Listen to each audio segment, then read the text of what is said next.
ಸಹಸ್ರನಾಮ ಆಕೃತಿಂ ಸ್ಮರೆ ತೇನ ವಿಘ್ನಾಃ ಪ್ರಣಶ್ಯಂತಿ ಸಿದ್ಧ್ಯಂತಿ ಚ ಮನೋರಥಾಃ. ಶ್ರೀ ಗುರುಭ್ಯೋ ನಮಃ. ಹರಿ ಓಂ. ನಾರಾಯಣಾಯ ಪರಿಪೂರ್ಣಗುಣಾರ್ಣವಾಯ ವಿಶ್ವೋದಯ ಸ್ಥಿತಿಲಯೋ ನಿಯತಿಪ್ರದಾಯ ಜ್ಞಾನಪ್ರದಾಯ ವಿಬುಧಾಸುರಸೌಖ್ಯ ದುಃಖ ಸತ್ಕಾರಣಾಯ ವಿತತಾಯ ನಮೋ ನಮಸ್ತೆ.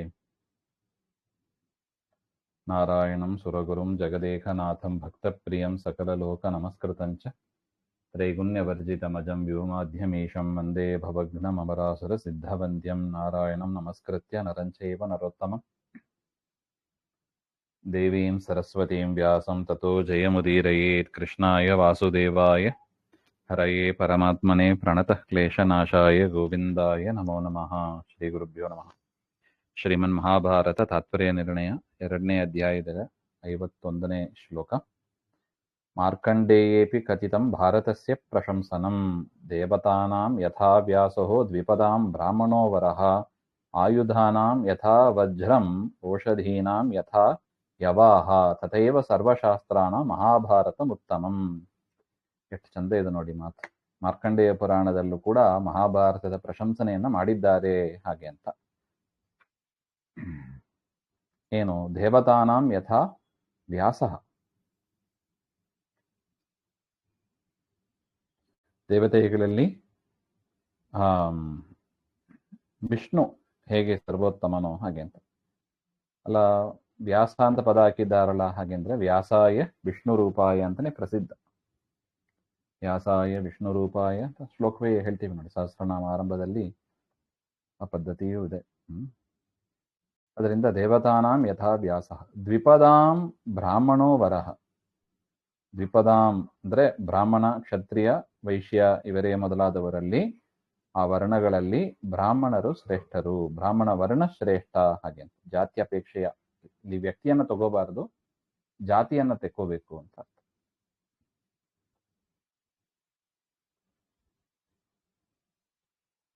ಆಯುಧಾನಾಂ ಯಥಾ ವಜ್ರಂ ಅಂತ ಅರ್ಥ. ಆಯುಧಗಳಲ್ಲಿ ಶ್ರೇಷ್ಠವಾದದ್ದು ಯಾವುದು? ವಜ್ರ, ವಜ್ರಾಯುಧ. ಇಂದ್ರನ ಕೈಯಲ್ಲಿ ಇರತಕ್ಕದ್ದು. ಪರಮಾತ್ಮನ ವಿಶೇಷ ಸನ್ನಿಧಾನ ಅದರಲ್ಲಿ ಇದೆ ಹಾಗೆ ಅಂತ. ಅದೇ ತರ ಓಷಧೀನಾಂ ಯಥಾ ಯವಾಹ, ಧಾನ್ಯಗಳಲ್ಲಿ ಯವ ಅಂದ್ರೆ ಬಾರ್ಲಿ ಅಂತ ಏನು ಹೇಳ್ತೀವಿ, ಅದು ಶ್ರೇಷ್ಠವಾದದ್ದು ಹಾಗೆ ಅಂತ. ಇಲ್ಲಿ ಒಂದು ಪಾಯಿಂಟ್ ಹೇಳ್ತಾ ಇದ್ದಾರೆ. ವಜ್ರಮುತ್ತಮಂ ಚಕ್ರಂ ವಿನಾ ಉತ್ತಮಂ ಪರಿಕೀರ್ತಿತಂ ಇತಿ ಶೇಷಃ.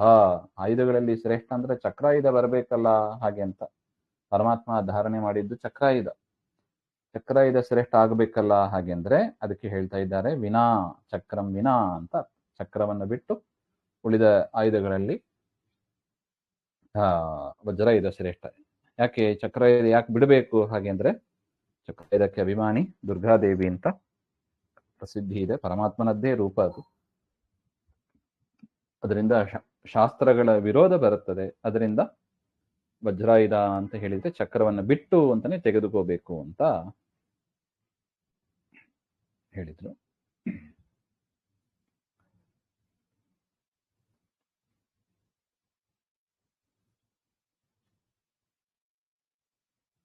ಹೇಗೋ ಧಾನ್ಯದಲ್ಲಿ ಹೇಗೆ ಯವ ಅಂದ್ರೆ ಬಾರ್ಲಿ ಶ್ರೇಷ್ಠವೋ, ತಥೈವ ಸರ್ವಶಾಸ್ತ್ರಾನ ಮಹಾಭಾರತ ಉತ್ತಮಂ. ಅದೇ ರೀತಿಯಾಗಿ ಸರ್ವಶಾಸ್ತ್ರಗಳಲ್ಲೂ ಕೂಡ ಮಹಾಭಾರತ ಉತ್ತಮ ಹಾಗೆ ಅಂತ ನೋಡಿ. ಇದು ಸ್ವಲ್ಪ ವಿಚಾರ ಮಾಡಬೇಕಾದ್ದು. ಈ ಯವಾಂಬ ಅದು ಅನೇಕ ಕಡೆ ಬರ್ತದೆ. ಆಚಾರ್ಯರು ಮುಂದೆನೂ ಹೇಳ್ತಾ ಇದ್ದಾರೆ, ಧಾನ್ಯದಲ್ಲಿ ಶ್ರೇಷ್ಠವಾದದ್ದು ಯವ ಹಾಗೆ ಅಂತ. ನಮ್ಮಲ್ಲಿ ಅಕ್ಕಿ ಬಳಸುವ ಪದ್ಧತಿ ಜಾಸ್ತಿ ಆಗಿಬಿಟ್ಟಿದೆ. ಈ ಯವದ ಉಪಯೋಗ ಅದು ಕಡಿಮೆ ಆಗ್ತಾ ಇದೆ. ಸಾಮಾನ್ಯ ಮನೆಗಳಲ್ಲಿ ಯವ ಬಳಸೋದೇ ಇಲ್ಲ. ಅದು ಹೋಮಕ್ಕೆ ವಿಶೇಷವಾಗಿ ಯವದಿಂದ ಆಹುತಿಗಳನ್ನು ಕೊಡಬೇಕು ಅಂತ ಇದೆ. ಅದರಿಂದ ಆದಷ್ಟು ಯವಧಾನ್ಯವನ್ನ ಅಡಿಗೆಯಲ್ಲಿ ಬಳಸುವ ಒಂದು ಪದ್ಧತಿಯನ್ನ ನಾವು ಮಾಡ್ಕೋಬೇಕು. ಅದು ಶಾಸ್ತ್ರಕ್ಕೆ ಸಮ್ಮತವಾದದ್ದು ಹಾಗೆ ಅಂತ. ಹೇಗೆ ಶಾಸ್ತ್ರ ಓದಬೇಕು ಅಂದ್ರೆ ಮಹಾಭಾರತ ಓದ್ತೀವಿ, ದೇವತೆಗಳ ಪೂಜೆ ಅಂದ್ರೆ ವಿಷ್ಣು ಪೂಜೆ ಮಾಡ್ತೀವಿ. ಅದೇ ತರ ದವಸ ಧಾನ್ಯಗಳ ನೈವೇದ್ಯ ಮಾಡುವಾಗಲೂ ಕೂಡ ಯವದಿಂದ ಆದ ಪದಾರ್ಥಗಳನ್ನ ನಿತ್ಯದಲ್ಲಿ ಮಾಡಿ ದೇವರಿಗೆ ಮಾಡಬೇಕು, ನೈವೇದ್ಯ ಮಾಡಬೇಕು ಹಾಗೆ ಅಂತ. ದೇವರಿಗೆ ಅತಿ ಪ್ರಿಯವಾದದ್ದು ಹಾಗೆ.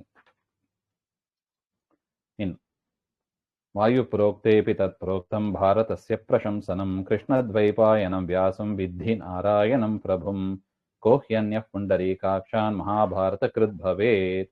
ವಾಯುಪ್ರೋಕ್ತ ಅಂತ ಒಂದು, ಅದರಲ್ಲೂ ಕೂಡ ಅದೇ ರೀತಿಯಾದ ಮಾತು ಇದೆ ನೋಡಿ. ಪುರಾಣಾಂತರೇಣ ಅಪಿ ಉತ್ತಮತ್ವಂ ಉಪವಾದಯತಿ. ಬೇರೆ ಪುರಾಣ ಅದು, ವಾಯುಪ್ರೋಕ್ತ ಎಂಬುದು ಅದೊಂದು ಪುರಾಣಕ್ಕೆ ಸೇರಿದ್ದು, ಅದರಲ್ಲೂ ಕೂಡ ಮಹಾಭಾರತದ ಪ್ರಶಂಸೆ ಇದೆ ಹಾಗೆ ಅಂತ. ಭಾರತದ ಪ್ರಶಂಸನೆ ಇದೆ. ಕೃಷ್ಣದ್ವೈಪಾಯನಂ ವ್ಯಾಸಂ ವಿದ್ಧಿ ನಾರಾಯಣಂ ಪ್ರಭುಂ. ಆ ಕೃಷ್ಣದ್ವೈಪಾಯನರು ಅಂದ್ರೆ ವೇದವ್ಯಾಸರು ಅಂತ ಯಾರಿದ್ದಾರೆ ಅವರನ್ನ ಯಾರೋ ಕಶ್ಚಿತ್ ಋಷಿಗಳು ಅಂತ ನೀನು ತಿಳಿಬೇಡ. ನಾರಾಯಣಂ ಪ್ರಭುಂ, ಸಾಕ್ಷಾತ್ ನಾರಾಯಣನ ಅವತಾರ ಅಂತ ತಿಳಿ ಹಾಗೆ.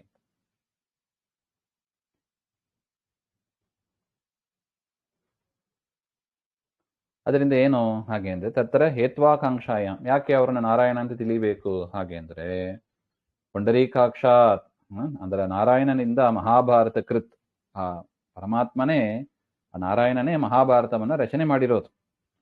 ಇಲ್ಲದಿದ್ರೆ ಕೋಹ್ಯನ್ಯ ಮಹಾಭಾರತ ಕೃತ್ ಭವೆ, ಪರಮಾತ್ಮನನ್ನ ಬಿಟ್ಟು ಅಂಥ ಉತ್ಕೃಷ್ಟವಾದ ಶ್ರೇಷ್ಠವಾದ ಗ್ರಂಥವನ್ನ ಬೇರೆ ಯಾರು ತಾನೇ ರಚನೆ ಮಾಡ್ಲಿಕ್ಕೆ ಸಾಧ್ಯ ಹಾಗೆ ಅಂತ. ಅದರಿಂದ ನಾರಾಯಣನೇ ಬರೆದಿದ್ದಾನೆ ಅಂದ್ರೆ ವೇದವ್ಯಾಸರೇ ಬರೆದಿದ್ದಾರೆ, ಅದರಿಂದ ಅದು ಅಷ್ಟು ಶ್ರೇಷ್ಠವಾಗಿದೆ ಹಾಗೆ ಅಂತ.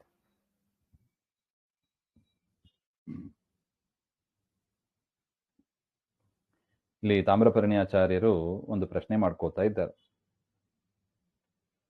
ಕೋಹ್ಯನ್ಯಃ ಇತಿ ಉತ್ತರಾರ್ಧಃ ವ್ಯತಿರೇಕ ವ್ಯಾಪ್ತೇಃ ಪ್ರತಿಪಾದಕಃ ಅನುಕ್ತಃ ಹೇತು ವ್ಯಾಪ್ತಿ ವಚನ ಸಾಮ್ಯರ್ಥ್ಯಾತ್ ಊಹ್ಯಃ ತತ್ರ ನ ತಾವತ್ ಗ್ರಂಥಕರ್ತೃತ್ವಂ ಹೇತು ಗ್ರಂಥಕರ್ತೃತ್ವಸ್ಯ ನಾರಾಯಣಾತ್ ಇತರತ್ರ ಕಾಳಿದಾಸಾವದಪಿ ಸಾಮ್ಯಾತ್ ಅನೇಕಾಂತ್ಯ ಪ್ರಸಂಗಾತ್.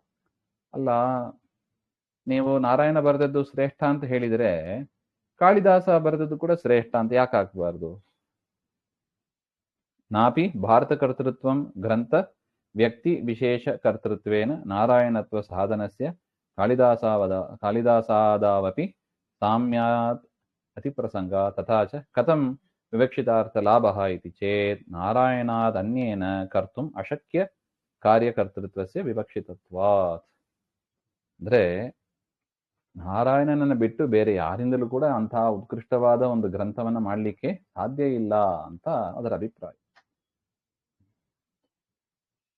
ಬೇರೆಯವರಿಂದ ಮಾಡಲಿಕ್ಕೆ ಸಾಧ್ಯನೇ ಇಲ್ಲ ಅಂತಹ ವಿಶಿಷ್ಟವಾದ ಗ್ರಂಥ ಮಹಾಭಾರತ ಹಾಗೆ ಅಂತ.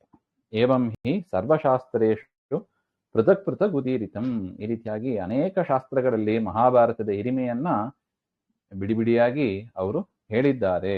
ಉಕ್ತಃ ಅರ್ಥಃ ಸರ್ವಃ ಏವ ಅಯಂ ಮಾಹಾತ್ಮ್ಯ ಕ್ರಮ ಪೂರ್ವಕಃ ನ ಕೇವಲಂ ಸ್ಥಾನತ್ರಯೇ ಭಾರತಸ್ಯ ಪ್ರಶಂಸನಂ. ಇಲ್ಲಿ 3 ಜಾಗ ಹೇಳಿದ್ದಾರೆ, ಅಲ್ಲಿ 3 ಜಾಗ ಅಂತ ಮಾತ್ರ ತಿಳ್ಕೋಬೇಡಿ, ಸರ್ವಶಾಸ್ತ್ರೇಷು ಅಪಿ ಅಂತ ಅರ್ಥ. ಎಲ್ಲ ಶಾಸ್ತ್ರಗಳಲ್ಲೂ ಮಹಾಭಾರತದ ಪ್ರಶಂಸೆ ಇದೆ.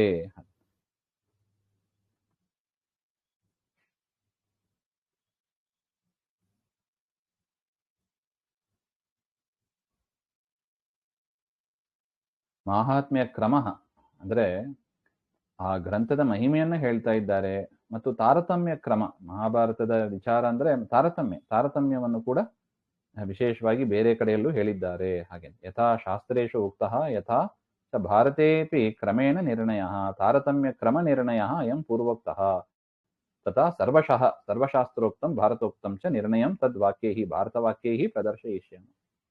ಅದರಿಂದ ಸರ್ವಶಾಸ್ತ್ರದ ಸಮ್ಮತವಾದದ್ದು ಈ ತಾರತಮ್ಯ ಕ್ರಮ ಮಹಾಭಾರತದಲ್ಲಿ ಅದನ್ನು ವಿಶೇಷವಾಗಿ ಹೇಳಿದ್ದಾರೆ, ಅದನ್ನೇ ನಾವು ಪ್ರದರ್ಶಯಿಷ್ಯಾಮಃ.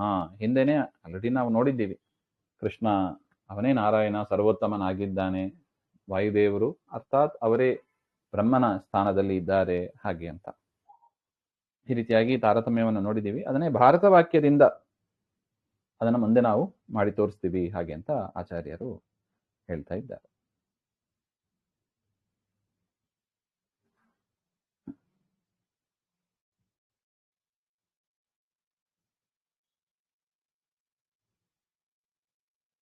ಅದರಿಂದ ಕೇವಲ 3 ಪುರಾಣದಲ್ಲಿ ಏನೋ ಬಂದಿದೆ ಅಂತ ತಿಳಿಯಬೇಡಿ, ಸರ್ವಶಾಸ್ತ್ರ ಸಮ್ಮತವಾದದ್ದು ಮಹಾಭಾರತ ಶ್ರೇಷ್ಠವಾದ ಗ್ರಂಥ ಹಾಗೆ. ಮಹಾಭಾರತ ವಾಕ್ಯದಲ್ಲೇ ಅದು ಇನ್ನೂ ಸ್ಪಷ್ಟವಾಗ್ತದೆ ಹಾಗೆ.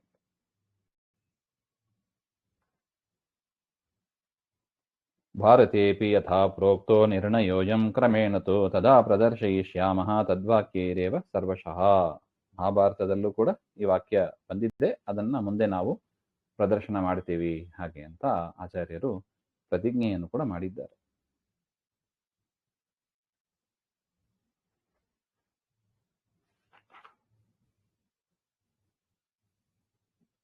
ಅದೇನು ಮಹಾಭಾರತ ವಾಕ್ಯಗಳು ಯಾವುದು ಹಾಗೆಂಬ ಅದನ್ನ ಮುಂದಿನ ಶ್ಲೋಕದಿಂದ ನಾರಾಯಣಂ ಸ್ವರಗುರುಂ ಅಂತ ಶುರುವಾಗ್ತದೆ. ಅದನ್ನ ಮತ್ತೆ ನೋಡೋಣ. ಶ್ರೀಮಧ್ವಾಂತರ್ಗತ ಶ್ರೀಕೃಷ್ಣಾರ್ಪಣಮಸ್ತು. ಶ್ರೀ ಹರೇ ನಮಃ.